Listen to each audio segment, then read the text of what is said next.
Welcome everyone to the KDVI Learning Lab. This is our third Learning Lab of the series, and we are incredibly fortunate to have Roger Lehman with us. And listening to all the hellos, I think he's well known to pretty much everybody on the call, so he needs no introduction.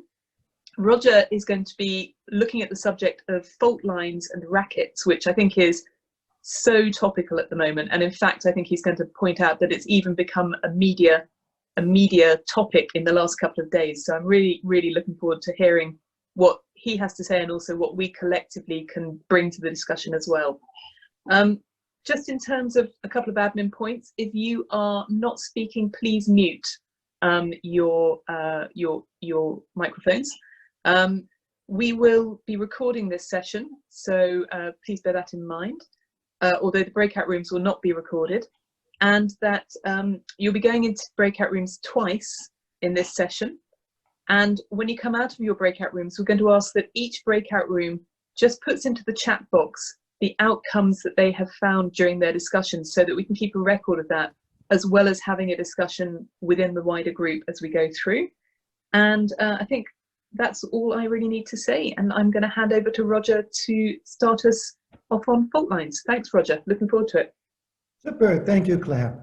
So first of all, I did have the feeling when I looked at the list of attendees that I was doing an alumni session from CCC, and it's wonderful to see so many of you here. Claire, I think, didn't mention, but the slides will be made available to you, and the content and all of that as well, just so that you're aware of that. And the goal really is to engage you in thinking about this. And what was fascinating for me is actually 4 days ago in the New York Times, there was this article. And it basically was looking at some of the issues with the New York City hospital care system and the fault lines that they were finding within New York City, particularly with respect to Brooklyn, which is in a lower income area. What fascinated me was, here's the New York Times using the term fault lines and not referring to the San Andreas fault, but to organizational dynamics. So why this topic? It's because it is very present. And one of the things that I think is so important to understand is, in times of particularly disruptive and extremely disruptive change, fault lines tend to become much more visible. They're always there. And some of this you will have seen, you've gone through this, those of you who have been on the CCC program. So I'm going to do it rather quickly, just as a reminder. Within the whole concept of fault lines and rackets, those are members of a larger perspective, which are called constellation dynamics. And really, if you think about it, it's taken from astronomy, and the concept of constellation dynamics is large, complex systems that interact with each other. And if you look at the, obviously, astronomy, that is exactly what's happening. The constellations are interacting with each other. In our world, we have large, complex systems. And if you look at the quote from New York City, from the New York Times, you have the hospital interacting with local government, this New York City government, with the state government, with the federal government, with NGOs, and it just goes on. And all of those large systems have their own complexity, but they all have to interact with each other as well. And in those moments, then you end up with a situation of fault lines, which are the dividing lines that group relatively homogeneous subgroups in a way to align them along their multiple attributes. City government, federal government, state government, hospitals, nonprofit, all of those. And so that's the focus I want us to focus on. First of all, it comes, of course, from geology, the San Andreas fault. and they're associated with increased conflict, and they tend to lead to decreased performance. And that's exactly what we have seen in the US over the last 3 weeks, with very clear indication of the dysfunctionality because of the fault lines and those not being identified, negotiated, expressed, addressed. So fault lines, to just kind of reinforce this again, they exist in all systems. And one of the things that I think we often forget is they're just a part of our human existence. Just like bias and prejudice are a part of our humanity, so are fault lines. And what I mean by that is they are residually present all the time. They become visible under moments of very large, or at least some degree enough, internal or external stress to make it visible, much like the faults in the geography happen due to stress. One of the things when I was just kind of browsing on this topic, I found an analogy that someone used. If you saw Mission Impossible 3, there's the scene where I think it's Tom Cruise using hairspray to identify the laser. Oh, okay. Sorry about that. That's the doorbell of the house I had to camp out to because I have no internet at my house. So I'm breaking French law and I've gone to a neighbor's house. But anyway, he uses hairspray to make laser beams visible. And I think the task that we have is to develop our awareness as a hairspray to help us identify the laser beams of fault lines that are there, but just not visible. Perspectives, distortions, unspoken ideas, or all of these things, they are denied, and our task is to help them become visible and more present so that we can work with them. The other thing that I think is fun to think about and just brainstorm for yourself, take, in fact, 2 minutes, 1 minute, I'm going to only give you 1 minute. Write down as many fault lines as you can think of, just in general. And for instance, gender, age, sexual orientation, religion, hierarchy, you continue. I want you just to brainstorm in your life, how many fault lines can you identify? And I'll quit talking for exactly 1 minute.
Okay, you got a bit extra time because I needed to go and shut the door.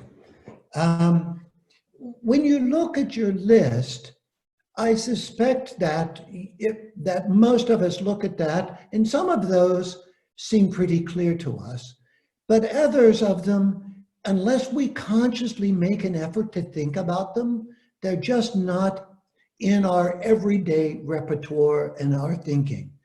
And so, like us as individuals, teams and organizations, systems, families even, all systems are typically inadequate in identifying and dealing with fault lines because we just kind of assume this is the way things are.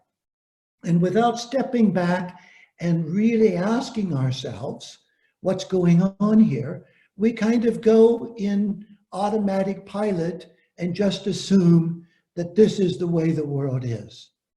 And I think the perfect example of this is the COVID-19 virus, which has actually shown a number of fault lines.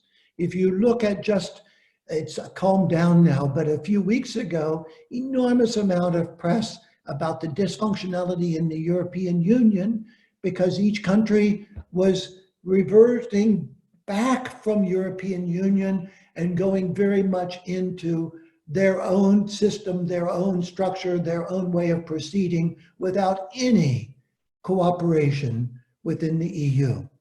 And you can see it in families, you can see it in teams, and it's an opportunity for us to become aware of it. Why this topic during this time where the learning labs are focusing on COVID is because I think identifying and being aware of fault lines enables us to be much more effective in the systems where we are engaged. My sense is that it's not a vocabulary that most people have known, and it's not even a perspective that people think about. And our task, I think, our role is to, particularly at moments where you can see that things are stuck, not moving, or it's even becoming dysfunctional, it's very important to be able to identify that dynamic. Our task is to be aware of the potential for fault lines and to then raise that for discussion in identifying them and enabling people within those systems to work more collaboratively in order to address the emergent crisis rather than protecting their own ideology, their own perspective, their own comfort zone. And of course, this isn't easy to do because often when we attempt to do this, people become defensive. And again, it's a moment for us to meet the other where they are, whether it's a team or an individual or an entire organization. So that's my summary of fault lines rather quickly. But what I would like to do is to have you identify fault lines where you are now currently engaged. Because of the nature of this focusing on COVID predominantly, but not exclusively, you've made a list of fault lines. I'd now like you to take a couple of minutes and push yourself again. What are the other fault lines that aren't so obvious? And again, I'm going to give you just a minute for it. And then I'd like you to think or make notes for yourself. How do they show up? What's triggering them? What are the behaviors that you're seeing that follow or result from those fault lines? I want to talk about rackets.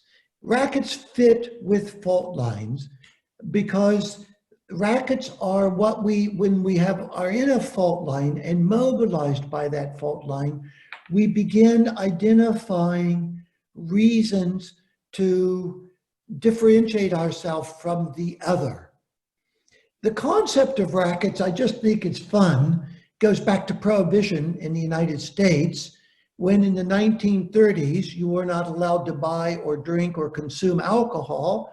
And so they set up what are called speakeasies, which would be a shop that might be a haberdashery or a news shop, but there'd be a secret door, and you can see that in the top right, door of a Coke machine that opens and you enter into the back room where there's a bar, where there's alcohol, and where you can buy alcohol or whatever.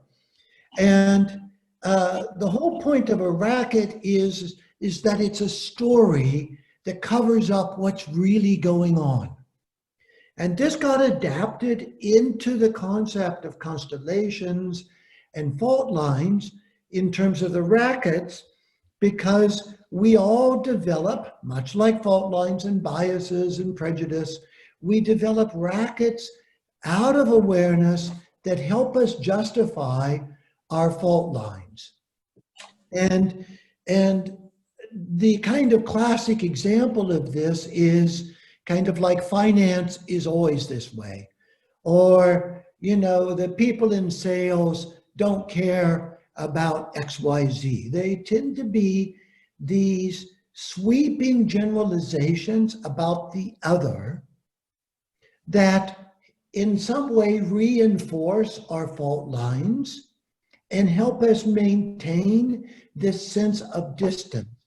But they are also very dysfunctional. And let me see how I can get down to my next slide. We'll go this way. So they're scams. They're a fixed pattern of response. Can happen at an individual or a team level. And at the team level, we can call those social defenses, because in a way it protects us from having to take accountability or acknowledge our role in the situation. And so it's an enduring complaint about the other. It tends to be something about dominant. We're going to get even. We're going to get over them. We're not going to let them tell us what to do. But you can also see that it can also be submissive. I'll just pretend that what you're saying doesn't matter. Or we just connect. We just say, I don't care. Do it whatever you want. Doesn't matter to me. And we check out. And I'm going quickly over this. The payoff is, within a racket, is we don't challenge or stretch ourselves to understand or accept our role in the situation. It's projected. The bad object is the other team, the other group, the other person. And the cost is, obviously, the quality of the relationship goes down, and we are ineffective and often frustrating the work to be done, the task. So it's extremely off-task behavior. So back to you in your teams. Do we have time to go into the teams for 10 minutes? Yes, we do. We can do 10 minutes. Okay, 10 minutes. I just want you to think about, and again, think about yourself. What kind of rackets have you seen emerging over the last 6 to 8 weeks? I think one of the things that I hope this has generated for you, both fault lines and the rackets, is a language, a perspective to enable you to think about things from another lens. It's just another lens. And when I was preparing this, I thought, and this is kind of my shopping list, I guess, connected to rackets and fault lines. The question we should be asking is, what is the work to be done? What is our primary task? And obviously, those of you familiar with social defenses will be familiar with knowing that it's also important to identify the primary risk. What is our underlying anxiety at an individual, at a team, or an organizational level? And the reason that's so important is those emotions drive our fault lines. I want to reinforce the idea, fault lines are there but dormant, and we can live, and an organization can exist for decades with dormant fault lines, just like there are below the surface of the Earth's crust fault lines that are there, but they do not emerge. They typically emerge with pressure, stress. And I think COVID-19 is a perfect example of the emergence of these fault lines. And so then the goal is, out of that, what are the rackets that are supporting, are taking this stance against the other? We've already talked a bit about the importance of psychological safety. Amy Edmondson's concept, and it goes back to even much earlier work, at a team and organizational or family level or within friends. Why psychological safety is so important is we will not discuss our fault lines or our rackets within our team if we don't feel like it's safe. And certainly within the others, with the other team or the other people in the organization, if it doesn't feel safe. I think the question we should be asking and helping others is, how do I contain and address my risk and anxiety? How do I create the space for people to, first of all, identify and then be willing and able to talk about fault lines and rackets? An interesting question always for me is, what are the questions or the issues that we're not talking about? What are we avoiding? What's missing? And again, I think it's the task that we have in whatever situations we're in to be a voice for what's not being said. What are we not addressing or looking at? And I like the concept of whose voice is not being heard, because my experience is often there are people raising their voice, but it's not being heard. It's not being paid attention to. And so I think if you look at this, it's a bit of a shopping list for me in terms of thinking about the role that each one of us has in times of disruptive change, but actually in times of all change. It's just more, I think, more essential during times like we are right now, where people feel completely out of their norm, out of their comfort zone, and the uncertainty is overwhelming.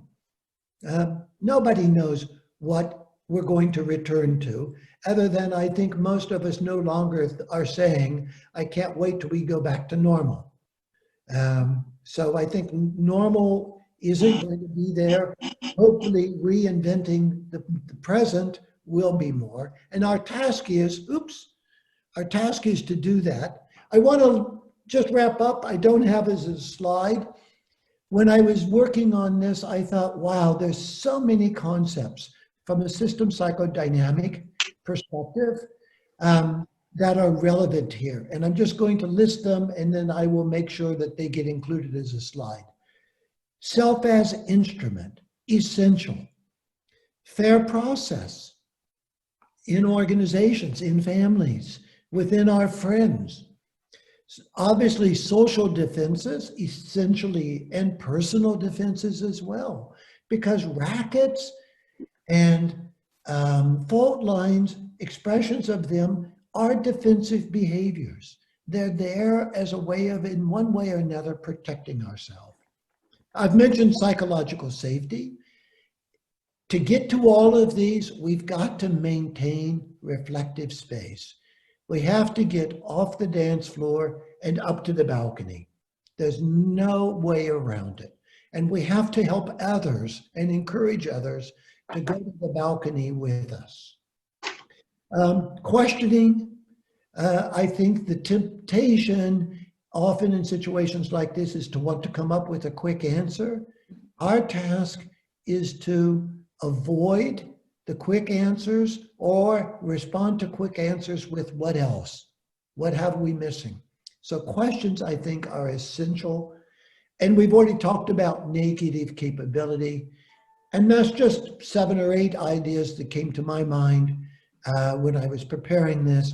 I'm sure if we took another 10 minutes, we'd have another 20.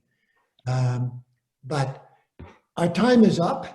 I am aware of that. It's been fantastic to see you. And I have to admit, when I was looking at the tiles, which I will put back on my screen, there's a strong wish for me to want to say, well, Paul and Rimco and Guru and Zia. It's so what I feel like I'm an alumni. And those of you who have not done CCC, I apologize. It's my passion. Thank you so much for inviting me into this space and joining us. Wonderful. Thank you so much, Roger. That was, I think, such a timely presentation that will allow us to give a real additional way of thinking about the issues that are coming up at the moment, but also how we can work to counter them as well. I'm not going to say much else other than I think there's a reading list for those who would like to have more information and dig deeper into these subjects, and we'll be sharing that. And then just to let people know that next week, Graham Ward and I will be leading the next learning lab, where, in a sort of perfect segue, we're going to be looking at not going back to how things were, but really what has come out of the bottle, what genies have been let out and what wishes have been granted, which means that things are going to change in ways that perhaps we couldn't have imagined without the emergence of this crisis. So I'd just like to take the opportunity finally, once again, to say, Roger, thank you so much. I know how busy you are, and hopefully we'll see a number of you next week or in the future in the learning labs as they continue. It's been a great learning opportunity for all of us. Thank you so much.